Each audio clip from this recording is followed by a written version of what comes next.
Alat dan bahan. Alat dan bahan yang digunakan dalam pembuatan bakso terdiri dari tepung tapioka, bawang goreng, bawang putih, ladaku, roiko, telur, daun bawang, dan daging ayam yang sudah didiamkan selama 1 minggu, serta daging ayam yang fresh. Step by step. Langkah pertama yang harus dilakukan adalah memotong daging ayam menjadi ukuran yang lebih kecil. Tujuannya agar daging ayam ini lebih cepat halus. Selanjutnya, masukkan 1 butir telur ke dalam chopper yang berisi ayam.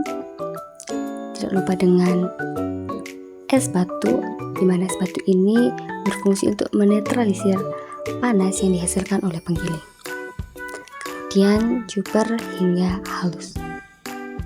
Nah, jika sudah halus, masukkan adonan yang tersisa diikuti dengan bumbu-bumbu yang sudah disediakan seperti bawang goreng, ladaku, roiko, garam, bawang putih, dan daun bawang. Nah, semua adonan ini dicuper hingga halus. Jika sudah halus, adonan tersebut bisa diletakkan ke dalam wadah.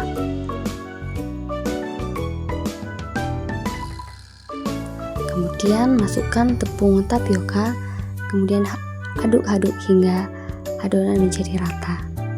Jika sudah rata, adonan tersebut bisa dicetak dan masukkan ke dalam air yang mendidih.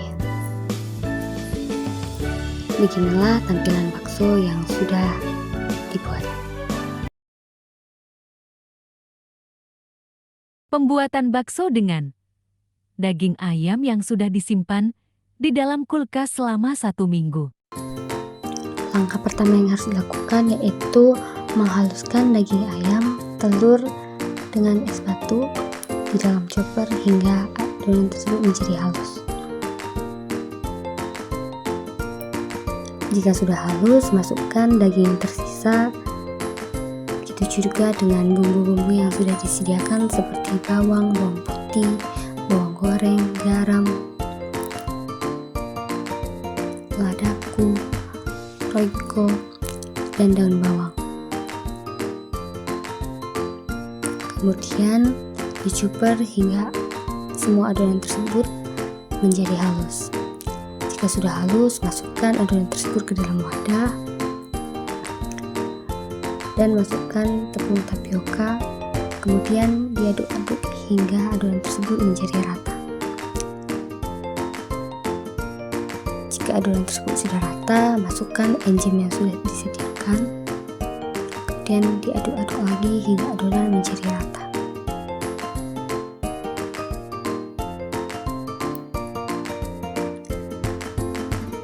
Kemudian bungkus dengan plastik wrapping selama 1 jam. Setelah 1 jam, adonan tersebut siap untuk dicetak, dibentuk bulat-bulat seperti bakso, kemudian dimasukkan ke dalam air yang mendidih, kemudian ditunggu hingga matang. Beginilah tampilan bakso dengan daging yang sudah didiamkan selama 1 minggu. Dan ini adalah perbandingan bakso dengan daging ayam fresh dan bakso dengan daging ayam yang sudah didiamkan selama 1 minggu. Setelah kedua bakso telah selesai, maka dilakukan uji organoleptik kepada 10 panelis yang tidak terlatih. Hasil dan pembahasan. Hasil dan pembahasan. Bakso adalah bahan pangan yang terbuat dari daging sebagai bahan utama, baik daging sapi, ayam, ikan, udang, maupun daging itik yang telah dihaluskan dan dicampur dengan bahan tambahan lain serta bumbu-bumbu sehingga bakso menjadi lebih enak. Nah, pada praktikum pembuatan bakso ini menggunakan daging ayam yang ditambahkan enzim transglutaminase dan tanpa enzim. Nah, enzim transglutaminase yang digunakan dalam pembuatan produk pangan berbahan dasar daging akan meningkatkan vikositas, kestabilan termal, kelenturan dan ketahanan protein karena adanya percepatan reaksi oleh enzim. Enzim transglutaminase. Dalam pembuatan bakso, enzim transglutaminase sering digunakan untuk meningkatkan kekenyalan dan tekstur produk. Nah, enzim ini bekerja dengan cara membentuk ikatan silang antar protein melalui reaksi transfer asil yang melibatkan asam amino, glutamin, dan lisin. Nah, proses ini meningkatkan kohesi dan kekenyalan pada produk makanan, terutama pada produk daging dan olahannya. Perbedaan warna, tekstur, dan aroma daging. Nah, dari kedua gambar dapat dilihat bahwa daging segar memiliki warna merah muda cerah dengan sedikit putih. Nah, teksturnya kenyal, padat, elastis, dan tidak meninggalkan bekas atau cekungan saat ditekan. Aromanya juga ringan, segar seperti bau daging pada umumnya. Sedangkan daging yang telah layu atau yang telah disimpan lama memiliki warna pucat kekuningan, teksturnya lembek, tidak kenyal, berserat, keras saat dipotong, mudah hancur, dan meninggalkan bekas atau cekungan saat ditekan. Aromanya juga amis dan asam. Selanjutnya, uji organoleptik. Hasil uji organoleptik bakso A dan bakso B dari 10 panelis tidak terlatih menggunakan 7 kriteria terhadap rasa, aroma, tekstur, dan warna.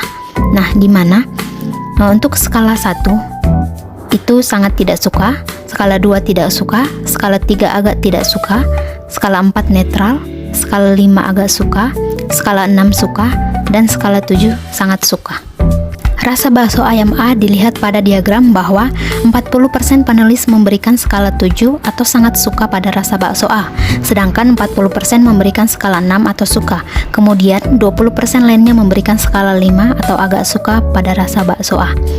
Jika dibandingkan dengan rasa bakso ayam B dilihat pada diagram bahwa 50% panelis memberikan skala 6 atau suka pada rasa bakso B, sedangkan 30% memberikan skala 7 atau sangat suka.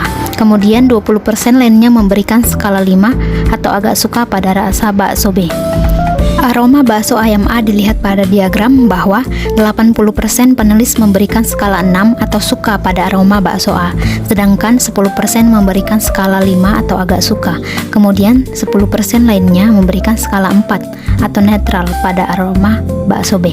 Nah, dibandingkan dengan aroma bakso ayam B dilihat pada diagram bahwa 60% panelis memberikan skala 6 atau suka pada aroma bakso B, sedangkan 30% memberikan skala 7 atau sangat suka, kemudian 10% lainnya memberikan skala 5 atau agak suka pada aroma bakso B. Tekstur bakso ayam A dilihat pada diagram bahwa 40% panelis memberikan skala 6 atau suka pada tekstur bakso A, sedangkan 30% memberikan skala 4 atau netral, kemudian 20% memberikan skala 5 atau agak suka pada tekstur bakso A, lalu 10% lainnya memberikan skala 3 atau agak tidak suka pada tekstur bakso A.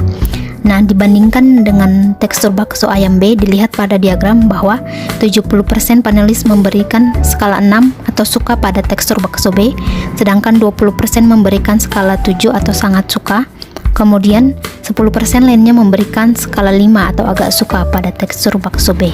Warna bakso ayam A dilihat pada diagram bahwa 90% panelis memberikan skala 6 atau suka pada warna bakso A, sedangkan 10% lainnya memberikan skala 4 atau netral pada warna bakso A. Dibandingkan dengan warna bakso ayam B dilihat pada diagram bahwa 70% panelis memberikan skala 7 atau sangat suka pada warna bakso B, sedangkan 20% memberikan skala 6 atau suka, kemudian 10% panelis lainnya memberikan skala 5 atau agak suka terhadap warna bakso B.